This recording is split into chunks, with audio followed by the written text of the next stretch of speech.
Hi everyone. In this video, we're going to use a self-massage tool or a self-release tool in order to access a muscle called the tibialis anterior. And I call this muscle the commuter's secret. For anyone who does a lot of driving, you may find that this particular muscle is perhaps a little bit secretively unhappy, and so utilizing a self-massage tool to sink in there can often be quite a surprisingly intense experience. For self-release, my favorite massage tool to use are called rad rollers, and you'll find a link to the rad roller page in the description down below. But if you don't have rad rollers at home, you can get creative and use a range of different self-massage tools that you might find around the home, including but not limited to things like a dense tennis ball, maybe a squash ball.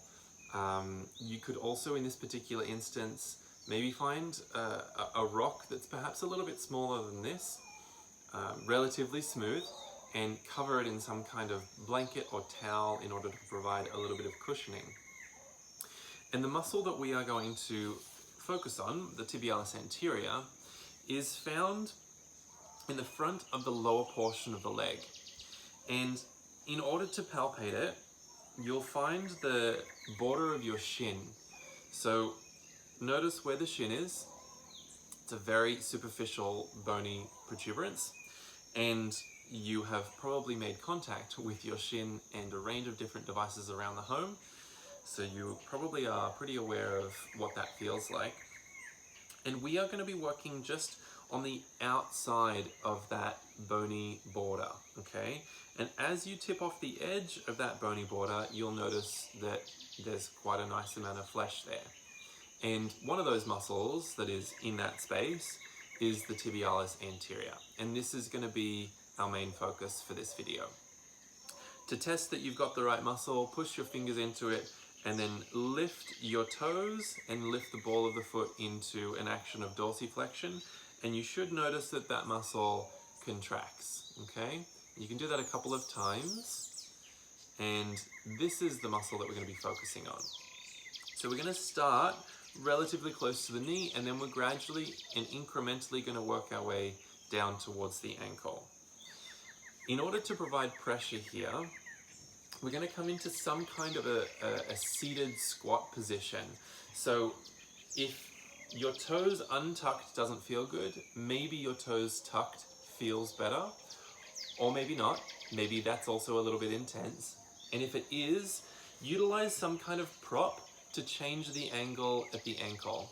So some kind of blanket, if you have that available, or a pillow, placing it underneath there so that you don't have to focus too much on the opposite side will be helpful and will allow you to sink into the side that you're focusing on to start with. Once you find or build that comfortable position, place the ball down or your massage implement down on the ground, and very slowly make contact with it. Position the massage implement again just on the outside edge of the border of the shin, and then roll it up towards the knee. If you feel like you run into the knee, roll it back down a little bit, and then pause there. Now, once you've got the ball in position or the massage implement in position, gradually commit a little bit more weight to it, incrementally, until you feel that that's the right amount of sensation. So you can lean forward until you feel that it's speaking loudly enough, or as an additional option, you may even place a forearm or two on there to provide an extra bit of sensation, but only if it's needed. If it's not needed, pause where you feel like there's generous amounts of sensation and you can breathe easily into it. So directing your breath in and out through your nose and staying here for a little bit. Again, you may notice that this pressure is perhaps a little bit more intense than you thought it would be. So just pay attention to that and take some nice deep breaths.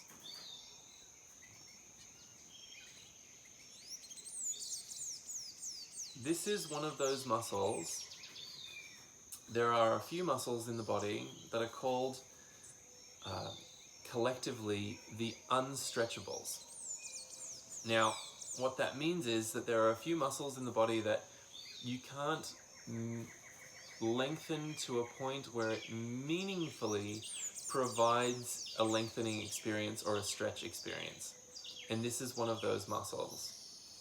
So not only do we often use this muscle repetitively through a small range, such as in driving and moving our foot from pedal to pedal, but we also don't often get the ability to lengthen the tissue and therefore provide some kind of relief or release to that tissue.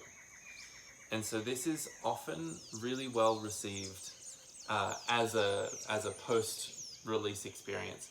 Once you feel a little bit of change in that particular spot, release it slowly, move the ball a little bit towards the ankle, and then gradually reapply, again pausing where you feel just the right amount of sensation.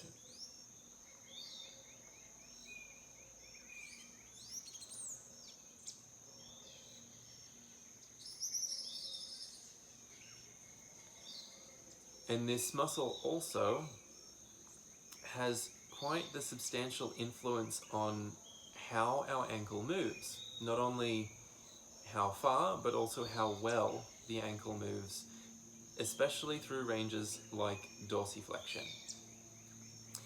And so if we find that our dorsiflexion is perhaps a little bit limited or not as optimal as we'd like it, some self-release work can be really valuable, can be a really valuable addition to your movement toolkit. This means, for example, if you are in a squat and your heels don't quite make it to the floor, then perhaps a little bit of work here for the tibialis anterior can be beneficial in helping to facilitate more movement. Of course, just like with any temporary change like that, you would need to utilize that range repeatedly and consistently in order to keep it. But this particular work can often provide a little bit more movement availability at the ankle as well. Each time you feel like that spot is finished, gradually release, move the ball, and then apply a little bit of weight again.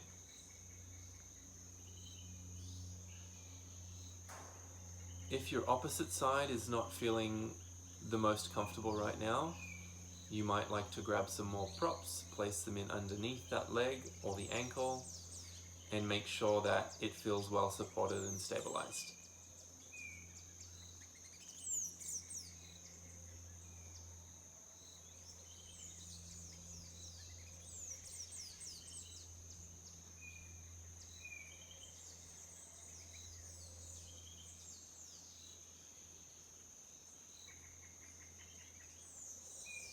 Just like with all of our self-release recommendations when it comes to manual therapy, as well as anytime you are perhaps providing manual therapy to someone as a practitioner, my recommendation is always to go really very slowly.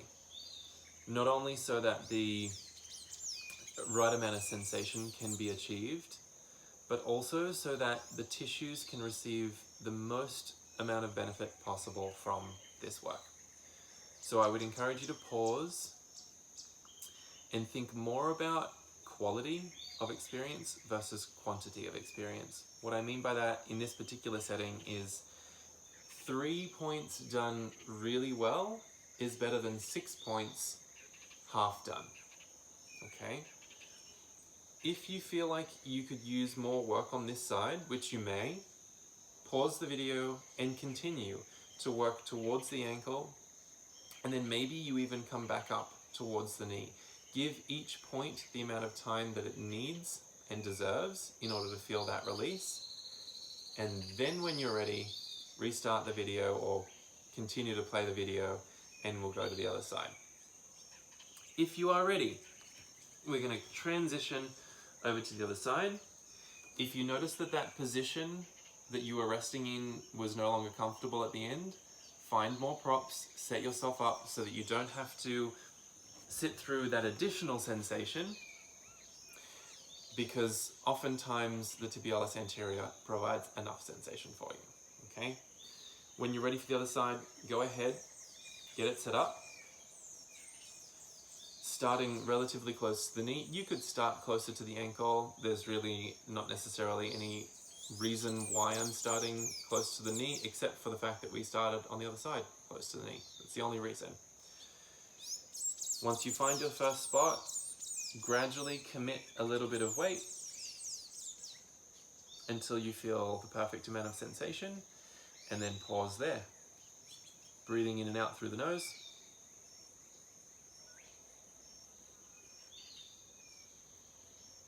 And observing to see how this sensation changes.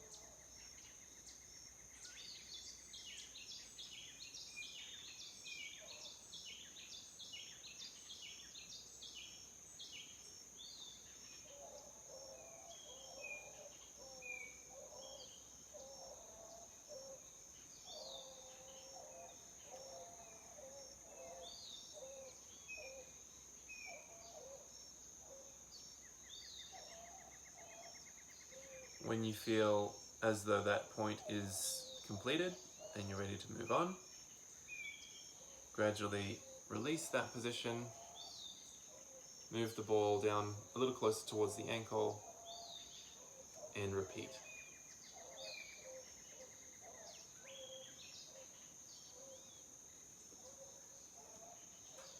Again, remembering that this muscle doesn't necessarily get a whole lot of attention from us, considering it is one of the unstretchables, and we don't often give ourselves massage here. We don't often necessarily think to. So if you are here watching this video right now, maybe you'd like to take an extra couple of minutes to give time for this particular muscle. Just like also a lot of our other self-release tools, this can not only be used in isolation, just this video as it is, as an opportunity to perhaps release some of the extra tension that we might be carrying with us, but you could also use this as a series of tools before a more active practice. And you'll also find other videos here that are focused a little bit more on active practice, some of them even working on squat work, some of them even working on foot and ankle movements. And so you may decide to couple this video with some more active practice videos. And if you do that, take note and see if you notice any particular differences in how the movements feel. The hope is that with all of this work, that we facilitate more movement, but more so than that, we facilitate cleaner movement. So the hope is that it feels smoother in order to move through certain ranges of motion, and it feels like each of the structures involved in the movement are functioning more optimally. So as you go through those actions, or those more active practices after doing this, if you decide to, just take note and see how you feel. See if there's any difference compared to another time that you've done a similar movement.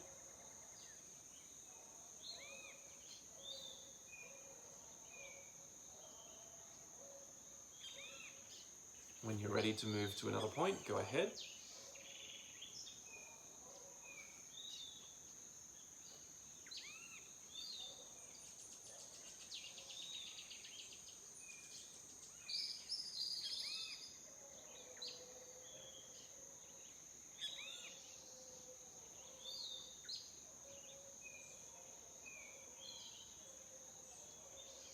and settle in, sinking in, finding the right amount of sensation for this side.